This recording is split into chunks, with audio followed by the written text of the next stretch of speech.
concernant le processus de recrutement de la Banque de Luxembourg, nous serons généralement sur un processus de recrutement en 2 étapes.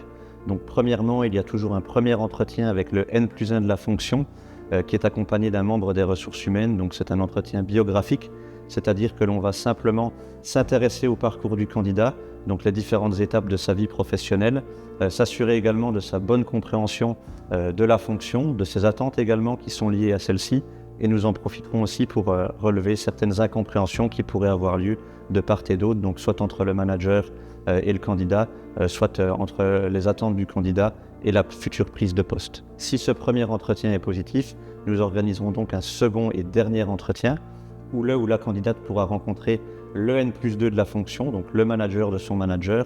Il sera également accompagné d'un membre des ressources humaines et un test de personnalité servira de guidelines tout au long de cette discussion. Alors nous, à la Banque de Luxembourg, dans le cadre d'un recrutement en termes de qualité humaine et professionnelle, on va s'attacher à quelques caractéristiques bien précises. Donc on va attendre d'un ou d'une candidate qu'il soit empathique, donc à l'écoute des autres.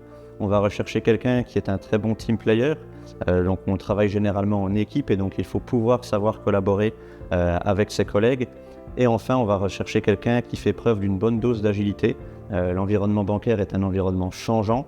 Les régulations sont amenées à régulièrement se transformer et à changer en cours de route et donc il faut pouvoir y faire face.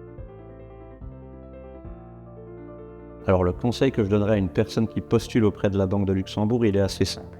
C'est d'être bien préparé. Ça peut paraître anecdotique, mais il est vraiment important de bien connaître son CV, de savoir justifier les différentes expériences professionnelles qui y sont posées, de savoir également expliquer les trous qui peuvent se trouver dans le CV, donc ça fait partie d'une carrière professionnelle et c'est pas un problème tant qu'on sait les expliquer, et savoir également justifier les différents hard skills et soft skills qui sont présents au sein du CV.